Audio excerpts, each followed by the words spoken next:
And we're back with another episode of Life Changing Challengers. Ladies and gentlemen, do I have a story for you? Well, actually, our guest, Margie Allman, she has a story for you. Margie Allman has written a book that she is currently in the midst of getting published called The Sufferfest: How Sex, Drugs, and Triathlon Saved My Life. That's an interesting title. So without further ado, hey, Margie, how you doing? Hi, how are you? I'm good. Oh my God, it's such a pleasure and an honor, and I appreciate you joining us. But anyway, Margie, let's get started. Can you tell us a little bit about your childhood? Where did you grow up? What was the complement of your family? And what was it like to be Margie as a kid? Wow.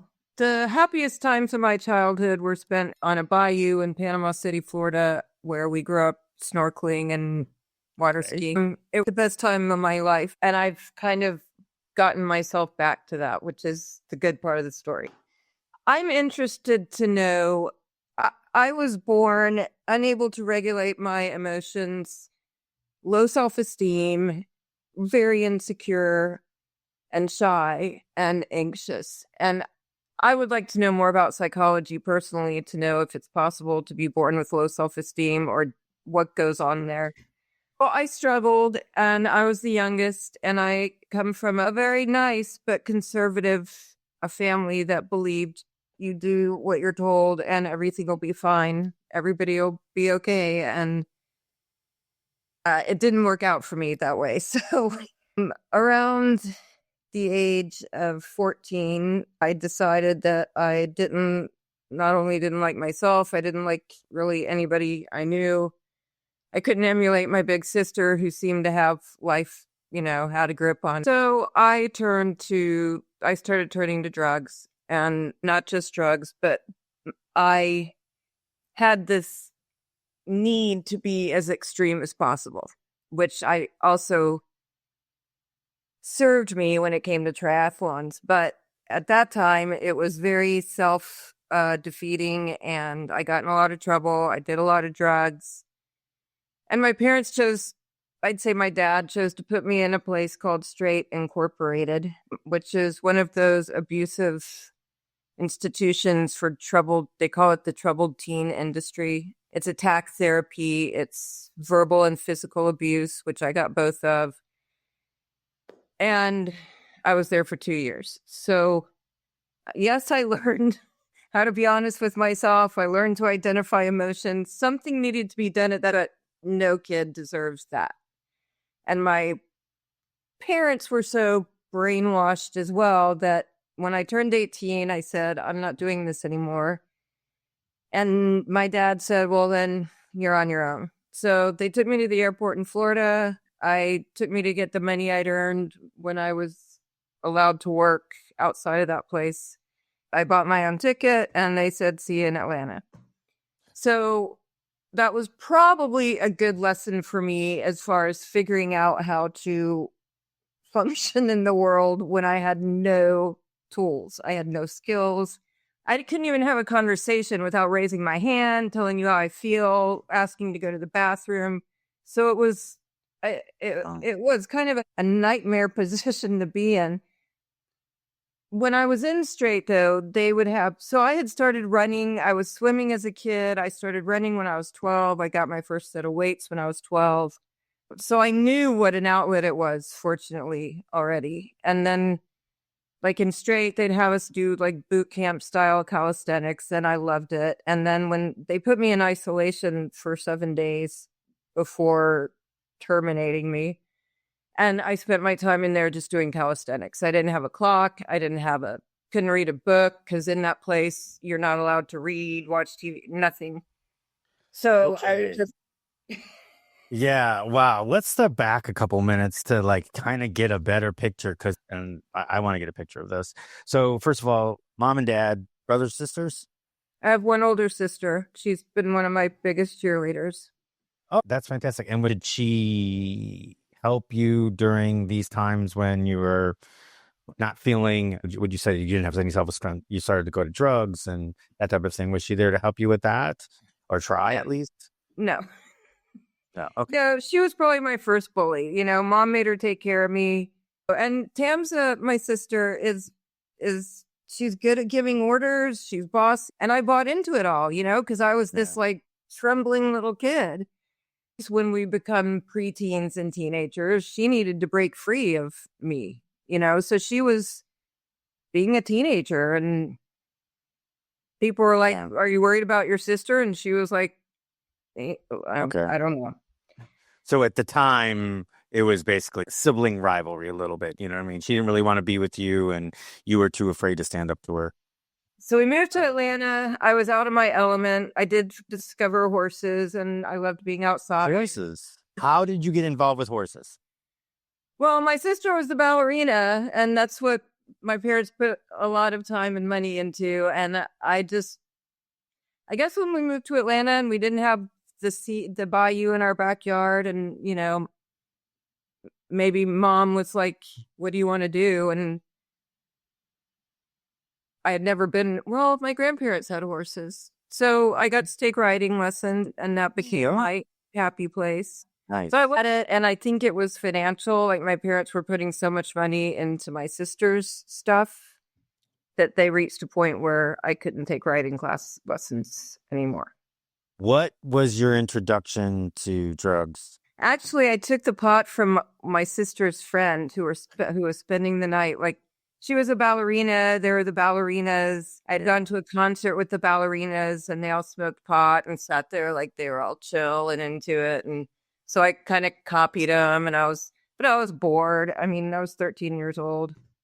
So, but there was pot and then diet pills because I was also into being skinny. So I traded in my horse magazines pretty much for buying into this beauty thing. And I developed a little bit. I became pretty.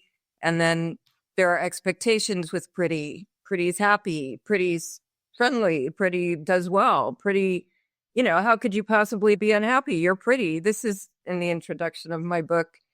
It's a big expectation to live up to when you've already decided you're not going to do this, right? And those were the messages I was getting from at least my dad. He was a good guy, but he told us we weren't smart enough to get into a good college. He felt like looks were superficial, and they are, but my mom was from the South, and looks was very important to them. It was just conflicting. What do I value? I didn't live up to any of it. Like, I still felt like I was goofy with wire glasses and braces, and I saw what I looked like in the mirror, but that doesn't mean I felt that way on the inside. I think that's the problem with being attractive sometimes. Right. And it became important to be attractive to boys.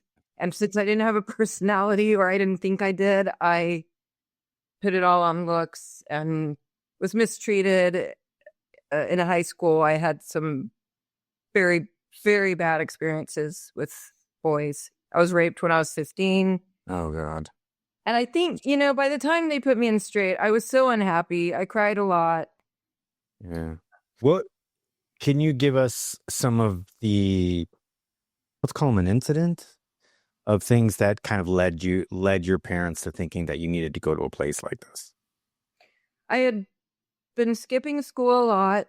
I had started running away from home. They caught me in bed with a guy that was much older than me. He had given me a bunch of Quaaludes, told me to leave my window unlocked. And he came and snuck in my bedroom that night. Wow. Yeah, I think my mom was afraid I was going to die. And she told my dad he needed to figure something out because I was in therapy, which I don't think it did any good at that time because they didn't know what my problem was either. And that's a quote from the psychiatrist. Wow. Okay. And then we can kind of step into that. When they sent you there, I pretty much as a teenager, I'm pretty positive that you thought it was a punishment. Oh, I would. Yeah, that's how they treat you. From the minute you walk in that door, we were on vacation at my dad's parents in Florida. And on our way home, I knew we were going the wrong way. We pulled into a parking lot of like an old abandoned grocery store. And my dad got out of the car and said, we're at straight. So it was all a big surprise. You walk in the front door. All the staff members there are teenagers who had been through the program. So a teenager comes out they grab you by the back of your pants with their thumb through the belt loop, and she carted me away. My sister's standing there like, and my parents won't look at me. And then they take you in an intake room, which is white walls and puke-colored carpet, and sit you in a blue chair. Everybody in straight. The blue chair is a thing because we spent so much time in those effing chairs, and they're all hooked together.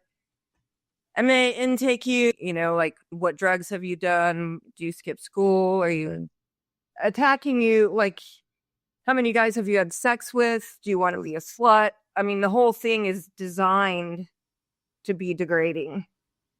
Okay. And go ahead.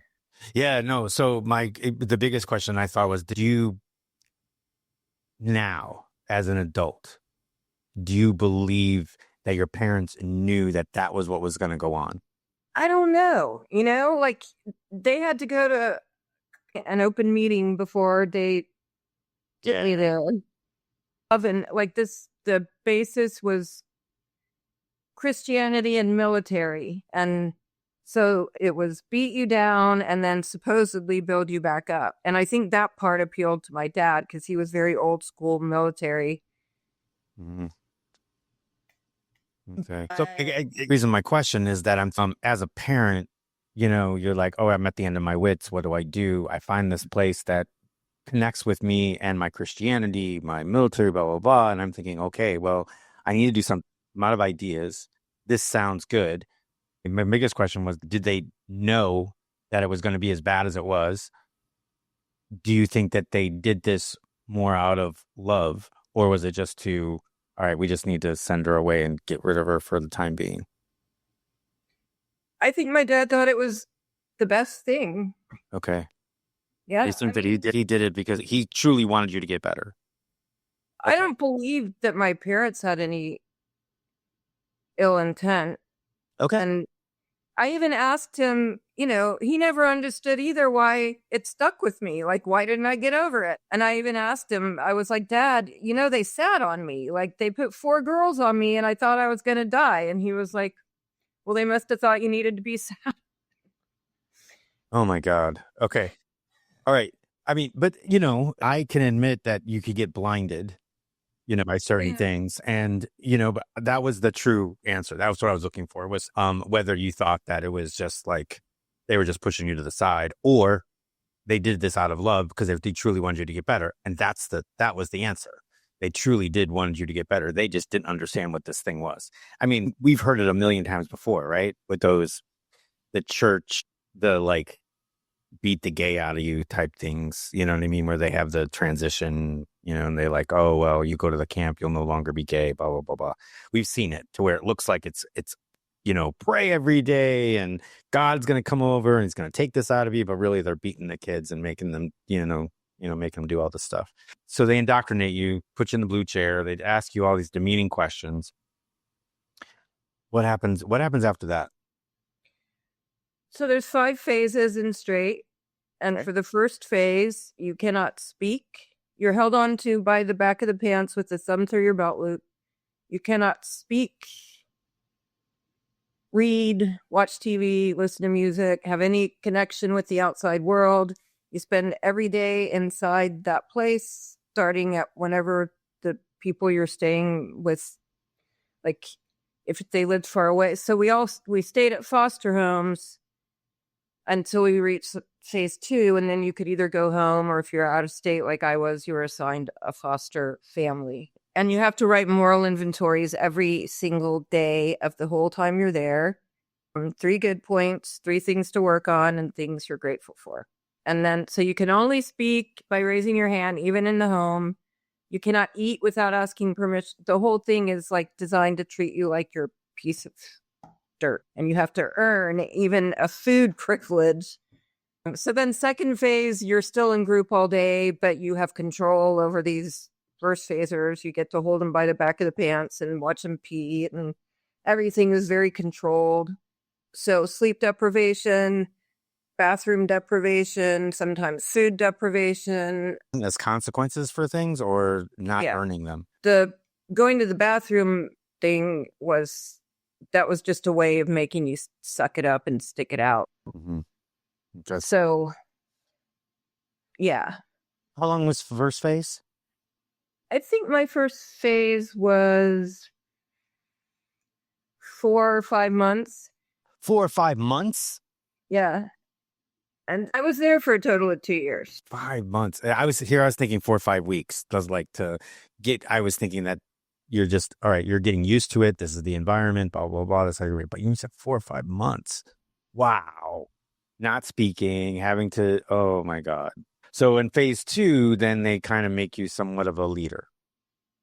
Yes, you get to enforce these degrading methods of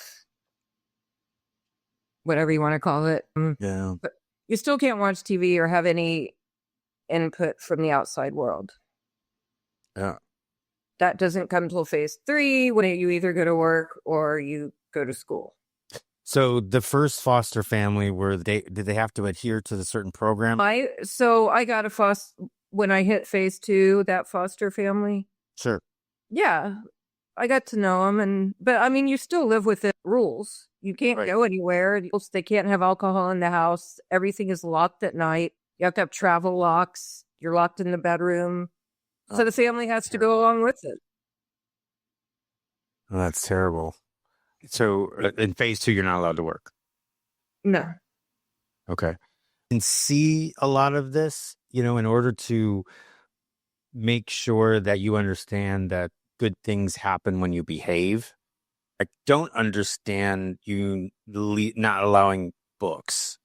Now, even if they control the books, like it was all classics, like you had to read Huck Finn and Mark Twain and Charles Dickens and Shakespeare and stuff like that, even if they controlled it to that way, where you were well read and you had that at least something. I don't understand.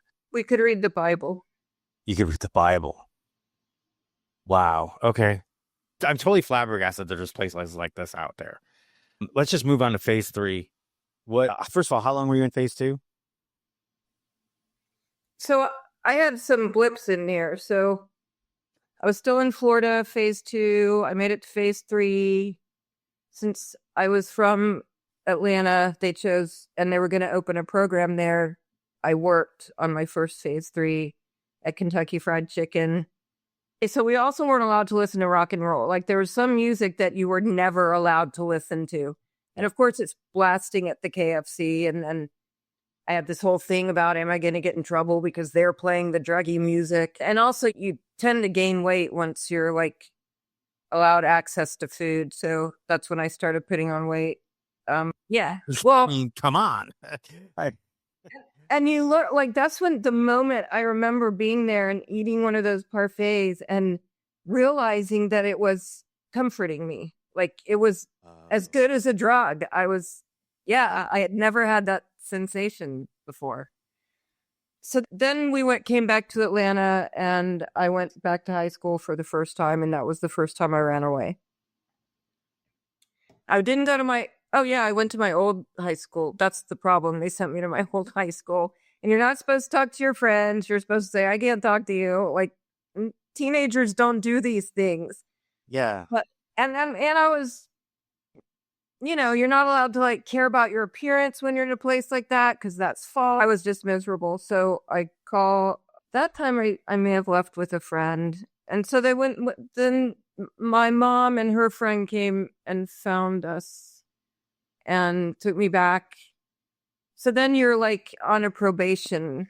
They call it away from home. And then you're back to first phase status. No talking, no nothing.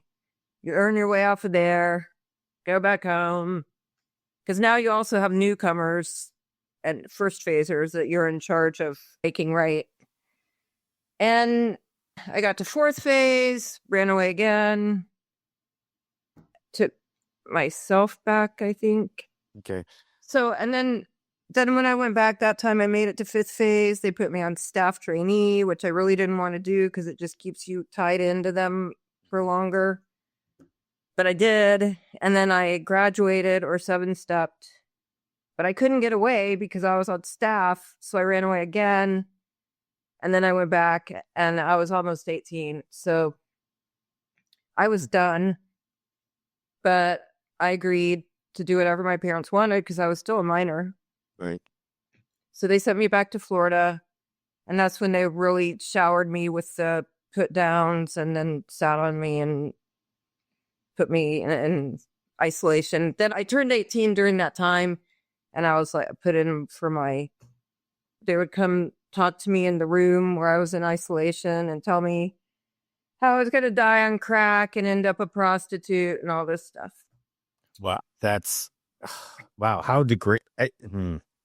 So, I mean, coming somebody that was in the military I was in the military for almost 10 years, and like it's the first week of basic training that you kind of get put down, beat down, kind of told you're worthless and the whole bit. But every week after that, it's a little bit more, a little bit more, a little bit more. And yes, you can degrade, pull back and everything else. But then it's just you get basically worked out to death, and then those consequences are over, and then you move on. So it's nothing like what you went through for months and years. And to think that there are places like that is crazy. On the other hand, putting on an entrepreneurial hat and my MBA in any other structure, it's kind of brilliant, because your employees are people that are in the program. So I'm imagining that your parents paid for this and had to keep paying for it, right? So your employees, for all practical purposes, your employees are paying you. And and all the cleanup, all the marching the kids around and doing the staff, you said you were a staff member at phase 5. That's all being paid for by the parents. So your employee cost is next to nothing. You've got your basic business support, but everything else, all the manual stuff, is being done by people that are paying you. Right. So on that stance, if it was done for good, it's a pretty damn cool model.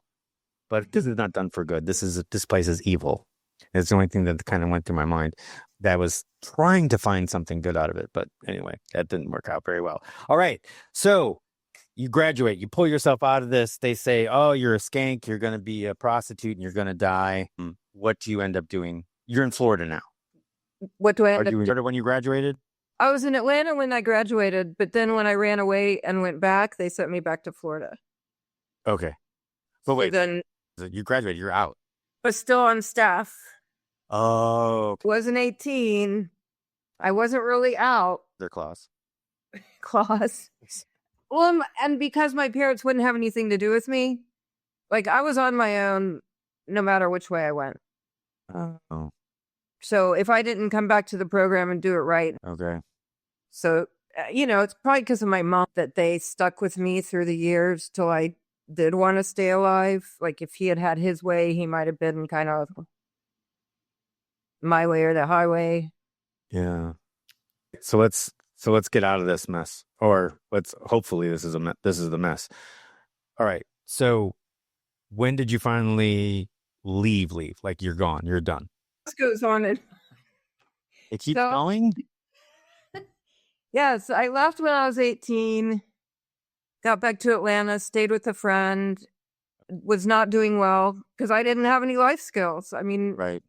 I could get a job, but I couldn't even have a conversation. Like, I didn't know how, without starting with, I feel, I had no socialization skill. So I didn't do well hanging out with my former high school friends. And I called my parents, and my dad was working with another Christian association halfway house at the time. So I agreed to try that. And while I was there, I got epilepsy, like it's called juvenile myoclonic epilepsy. Well, I got sick. I had a high fever, and they say it can just fry up part of your brain. Right. So I started having these violent seizures. The first drug I was given made them worse. So to me, this was like another bad thing about me. Now I had a handicap, and it took like almost 10 years from the time I started having seizures. I moved back to LA where I was born.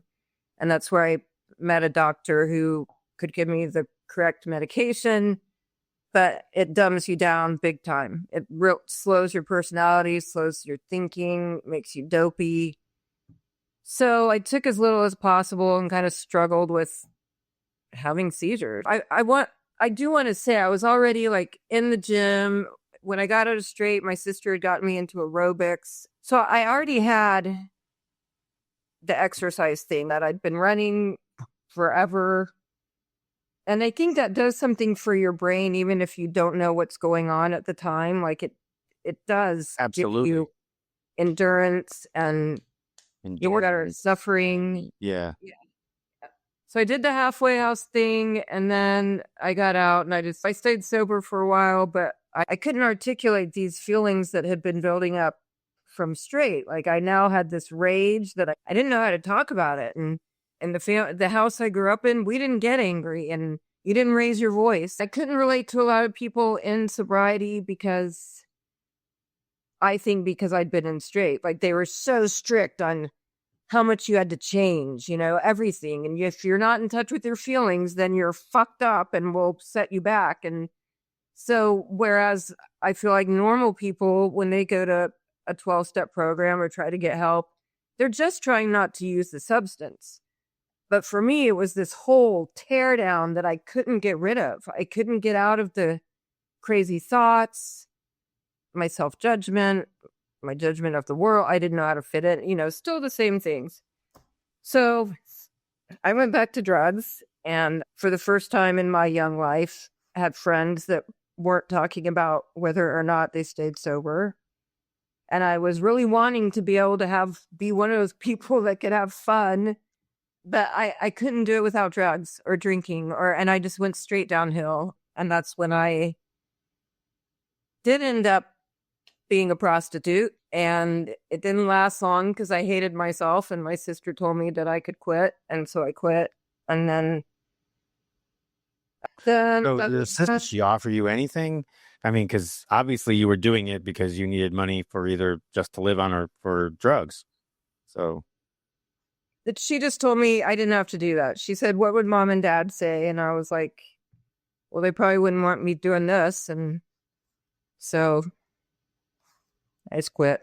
And well, then I became a stripper, which is no better. That didn't last long either. And then I moved to LA, because my parents had been transferred from Atlanta to Texas, and my sister and I were roommates for these years here, my early 20s or early to mid 20s. And then when my dad got transferred back to Los Angeles, he asked me if I'd like to come. Okay. Yeah, my parents never let go. They didn't know what to do. They never let go. I think my mom was just afraid she was going to get a phone call that I was dead. So out there is where I found the epilepsy doctor, and I met a guy who ended up being my life love, even though it wasn't the healthiest relationship. It was where I fit in. I felt like I fit in with him. But I mean, at first it wasn't healthy at all. There was cocaine and drinking, but I kept running and I kept going to the gym, and actually we were together. Oh, then I got toxic shock. I got a really bad case of toxic shock. My blood pressure was like 50/20. Yeah. And they said because I had been a runner and been fit, that's why I lived. So I was in the hospital for a month, and then when I got out, I couldn't walk to the end of the block. I was depressed. And that's my first job after the hospital was in a Pilates studio, which was a blessing. I had done administrative work before, worked for a temp agency, been a secretary. I had a million jobs. So this turned out to be a very nurturing, healing environment. I didn't know anything about Pilates, but I met a group of women who didn't give a shit what was wrong with me. They had their own problems. No judgment. Yeah, it was very cool. It was great. And then that helped me decide I needed to break up with my boyfriend. And that's when I started triathlons, because I could end up in trouble, just going back to bars, easily end up in a LA party scene. And I didn't want to run a marathon at the time. So I was like, swim, bike, run. That sounds good. That's like changes your focus. It's distracting. Yeah. Yeah. So, all right, now you're in my element. All right. So first of all, there had to be something. Now, obviously, it's near the water. So that usually tends to bring on triathletes. And it doesn't get super cold. You can travel. You could train all year round. Yeah.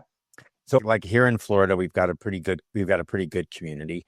So, but anyway, there had been something that, I mean, you were a runner, yes, but there had been, what was the cue? What was the, okay, instead of drugs, I'm going to go to triathlon. What was, there had to be some sort of cue in there that said, oh, that, where was your first introduction to triathlon that you even knew about the sport? Because even today, people don't know about the sport. Yeah.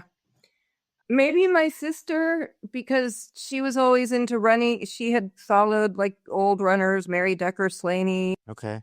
She would follow sports. I don't know if the Tour de France was already on back then, but Oh, yeah.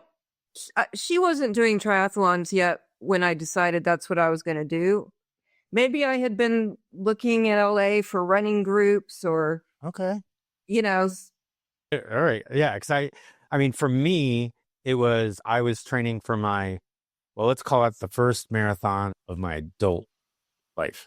I did one prior, and a friend of mine was like, hey, do you want to cross train? I'm going to do this sprint triathlon. Do you want to do it with me? And I was like, oh, yeah, I've done one before. That would be kind of cool as a way to break up the monotony of marathon training. That's how I got introduced, right? I was taught about it. And then, of course, just got the bug. So that's what I was looking for. Something, did somebody introduce you to it? Did you meet it? Were you running and somebody said, hey, I do triathlons too? And then you started to talk to them and they said, hey, you should try them, come out, blah, blah, something. But if you don't remember, you don't remember. Not a big deal. Do you remember your first one? Oh, it was, yeah, it was a horrible failure. The water was disgusting. I had no idea what to expect as far as that heightened anxiety level, at the start when you get in the water. And I don't think I even finished. Yeah. And it was super short. It was a super sprint. Okay. Yeah. And then I don't even remember I didn't have a good triathlon. Like it started as a Sufferfest for me because the anxiety level was so high. Like, so Southern California, you can find sprints like all summer long, drive all over the place. And I kept trying. So maybe my first good race was actually an Olympic distance. I was sick. I decided that the short race wasn't enough of a diversion for the training. So I was like, this is what the part of me that got in so much trouble when I was young. I believe this is the part of me that got into triathlons. I wanted it to hurt and be as hardcore as possible. So, and a friend introduced me a swim coach. So that was, once I got, when you're first learning to swim as a race for racing, it's a big learning curve. Swim for survival. Yeah, or play in the water. And it was awesome. Because he was a good coach too. He wasn't a yeller. Like since then, I've met coaches that are into yelling at you. And that doesn't work for me. That's not going to work for you. No, it's going to bring up more anxiety, which I get. Yeah. A good coach is someone that can adapt to their athlete. I have a couple of them that I need to get, I use words like put your big girl pants on and, you've got this, suck it up, buttercup. And then I've got other ones where where I'm like, you got this. This is in your wheelhouse. You need to believe in yourself, blah, blah, blah. You've just one more step, one more line, that's a good coach understands that might get coached a little bit differently. And when you find that you can't adapt to that person, that's when you have to say, I don't think we're a good fit, and then find a referral for them to a different coach. But I would tell, anybody, I would say, no, she is not going to work well for you with tough love. But I will say that one of the things I love about triathlon is the whole suck it up, buttercup. Yeah. Because I relate to that. I'm like, yeah, I can suck it up. You beat me down. I'll come back harder, Well, there you go. All right, so maybe I'm wrong about that, but Well, but not you know what I mean. But it's you can't. I get you what you're saying. You can't be derogatory. Like you can sit there and say, "Hey, you know," but I can say you can say what I said, but you can't be like, "Oh, you're nothing. You could do, you're not doing this, you're not doing that." Blah blah blah. and not to say you suck because you haven't shaved. Yeah, there's so many external variables in triathlon. People don't even understand. You know what I mean? Like, I have a cousin that I introduced, and has turned into like her second 70.3. She qualified for Worlds. Yeah, my whole family is not extremely athletic. She's the one person in my family that, like, for some reason, what we all lack, she got. The other day she finished one, and it wasn't a terribly hard one. And when she usually runs eights and 7:30s on her runs, she was doing 11s. So obviously something happened. I haven't learned what it was yet, but those are those days, right? And there's other days where she's doing 5 hour, a 4 hour, 45-minute 70.3s. And she's killing it. Right? There are those days when you're not there, or the wind is. For me, Ironman Maryland, it was 33 degrees on the bike with 30-mile-an-hour winds that brought it down to like 20 degrees. It was awful. Did you finish? Yeah. But I will say that when I was done with the bike, it's the first time ever that I was in the tent and I'm thinking, I've already done 5 of these. I have nothing to prove to anybody but myself and blah, blah, blah. And for like, I don't know, 10 nanoseconds, it was like, maybe I should just call it a day. And I was like, yeah, you never quit anything in your life. You're not quitting this. And left because it was so the water was like 65 degrees, which wasn't bad. But when the air is 40s and 43 and 30s, and you come out and you drop your wetsuit and the air hits, oh my God, it is the worst feeling ever. But it also does something to your bladder, which is awful. While you're riding around, it increases your rate that things go into your bladder and out. It's called pheresis. So you feel like you gotta go to the bathroom every 10 minutes. It's awful on the bike. I can't even imagine. But anyway, that's a Sufferfest. Like we've been through it, and you thrive there. Yeah, but I've gotten to where I don't need to suffer anymore. Eh? Yeah. You don't have to. Yeah, I mean, so here's another whopper. Like after the last Ironman, I had gotten back together with the same guy, and we weren't in a good place because all I wanted to do was this freaking triathlon, and he wanted a girlfriend. He had an accident that did not look life-threatening. He asked me not to go to the race. This was like a week before the race, and I was like, what do you mean? I have to. And he died the day before I got back. Oh my God. So I left him to go do an Ironman. He told me he felt like he was dying, and I went anyway. And then he died. So that was almost 11 years ago. And then my body was breaking down, and I couldn't do what I was doing. I did one more race after that. I moved back across the country to be close to my family. But, there we go. There I was hating myself again with good reason, even though I agree there's no way I could have known. But so then I still used working out to cope. That became your drug. Yes. You traded one addiction for another. Yes, and triathlon was kind of like, I look at it like it was like a cocoon where I lived. Like I didn't have to deal with a lot of stuff as long as I was in the triathlon cocoon. And then my body started to break down, and COVID hit, and it was like, well, I guess I got to deal with myself now, which is pretty much what COVID was to me. It was like this cosmic shutdown and deal with it. And I met a friend who happens to be a therapist, and she turned me on to some cool online self-help stuff that I didn't think I could ever deal with, the levels of shame that I had and straight and all that. I have learned in life that some things will never be okay, like Alfred's death will never be okay. But I have also figured out how to be at peace with myself. I'm 60 now, and I only in the past couple of years have been able, like, I read my journal entry a couple years ago and I wrote, I'm happy. And I have never said that in my life. And so with all the loss, and I took up scuba diving, and that's what I've started doing now. Nice. So you were doing Ironmans, like full Ironmans. How many did you end up doing? I did Ironman Louisville 3 times, and I never crossed the finish line.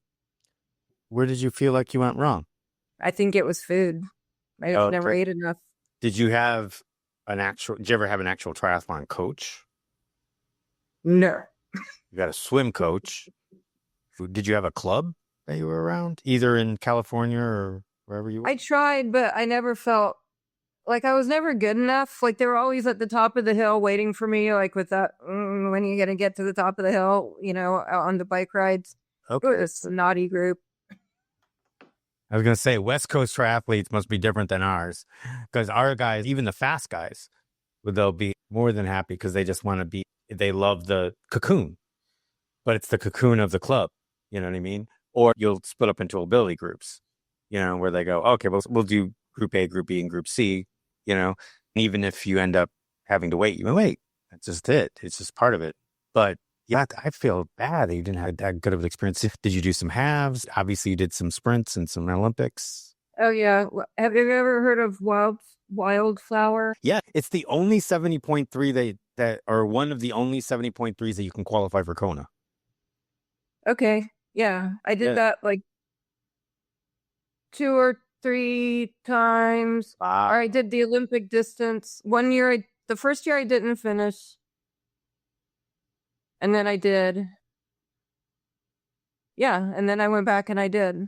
And or I did it maybe 3 times. The whole thing is like a huge Sufferfest. Like, the campground's up here. The race is a mile down the hill. And you have to carry all your, prove how hardcore you are. Yep. It was great.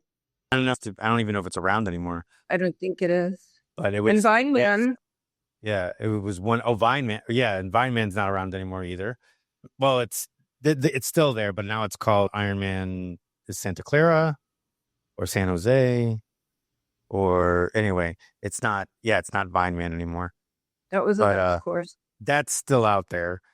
Yeah, there's some great stuff out in California as far as stuff goes, like Indian Wells. Great course. That's a newer one. Not newer, but I think it's about 9 years old. That's a great course. You run on a golf course. So it undulates pretty good. That one's really good. Like I said, there's Ironman, I think it's Santa Clara. And yeah, so there's a few good ones out there. Oregon is in the north, which is supposed to be amazing. Ironman California is supposed to be probably one of the fastest courses around. Downstream swim, flat bike, flat run. So I did the SEAL team half with in Coronado. Yeah, that's cool. It was cool. All right, nice. Short vibe. So you said you were doing scuba diving. Are you still running, just working out? You get on your bike at all? You swimming? So my spine and arthritis have really altered what I do. I did become a Pilates instructor for 27 years. I do everything is modified. So I think this is a key to getting older too, is I can do a spin bike, but I can't do a racing bike with my neck at that angle. I can't run because I can't pound my spine. I don't have full shoulder rotation for swimming. So I figure out what I can do to feel good. I still probably work out for an hour and a half a day. It's just looks a lot different. And yeah. What did a physician or anything give you a reason why you might have had all of this trouble? When I had seizures, they were violent. I fell down the stairs a lot. I landed on my head one time, landed on my jaw. And then I have scoliosis and spondylolisthesis. I don't know. It just means one of the discs. And I've gotten better. Like, I've been working on building muscle back. So I had hit a point where I was in a lot of pain, but now it's better. So, B1, we have got to keep our muscle, or our fit lives are just gonna like be a thing in the past. So it feels harder because it's we're fighting nature, as we get older. But I do it for the mental. I still do it mostly for mental, because I know one thing I know is that I will feel better after I work out. Yep, absolutely. Yeah, we have to keep mobile. You've got to keep moving throughout your whole life. And you got to get out of this sedentary thing. Here I am, I podcast, and I've got a full-time job, and then I coach, and the whole bit. The coaching gets me up and out. I'm like, God, I got to get moving. Take a lot of walks and stuff when I'm not training. I train in the morning, I coach at night, or sometimes, depending on the season, I coach in the morning and I train at night. But during the day, during that major part of the day, I'm at my desk, either working or podcasting, editing, doing all the other stuff. So I get it, but you got to keep going. That's standing desks, threads for walking while you're at your standing desk. All that stuff is good stuff just to keep you mobile. And so I had one of my first clients was somebody with MS, and he was like, we started him swimming, and then we got him running. And he's like, I want to do a half marathon. And then, it was 5K, 10K, finally got him to a half marathon. And then all of a sudden it was like, he was doing one half marathon every single weekend, whether he did it as a training run or he found something organized. Wow. After he got off my roster, which, that's my business to get off my roster. I'm going to give you the tools and everything. Now, if you want to stay and you want to be a habitual racer, fine. I'm not going to, obviously, I'm going to keep coaching you. But a lot of the times it's about, all right, I'm going to give you the tools so that you can make your own, you could plan it yourself if you really wanted to. So when he got off my roster, I bumped into him at a race that I was helping out with, like, I don't know, 5 years later, 6 years later. And I was like, oh my God, it's great to see you. He said, I'm like, you still doing a half marathon a weekend? He goes, absolutely, never stopped. And I'm like, really? And I used to work with his physician, and then I got him hooked up with a massage therapist and a chiropractor and his specialist. And we used to meet on a Zoom call. Well, and that for the first, I don't know, like 6 months. And every month we would meet, the four of us would meet on a Zoom call. And we talk about where he was, what was going on. And before I knew it, he had the specialist neurologist he's like, I just cut his doses in half. Wow. And then when I saw him 5 years later, he was like, he says, I'm on 2 medications and that's it. He says, and then this is the guy that every day used to take a handful of pills. And now he's down to 2 medications. And that's all because he kept running. And, he's added strength training. We did a lot of band work, and it was all because he kept moving. And that was the thing, was keep moving. So what he told me was, I'm going to keep doing them till my legs fall off. Because I feel like if I don't keep training and I don't do this, the doctor's going to tell me I need to take more medicine and my symptoms are going to come back. Because right now, the last time I saw him, he was symptom free. That's insane. So it was, and that's all just running, he ran. And like I said, we had band work and some strength work and stuff like that. But other than that, he just learned to love to run. But he dropped like 18 pounds. He was worried about his ankles. He was worried about all this stuff, but we just slowly moved him into this point. Now he's like, I just run a half marathon a weekend. I'm just afraid that if I don't, that my symptoms are going to come back.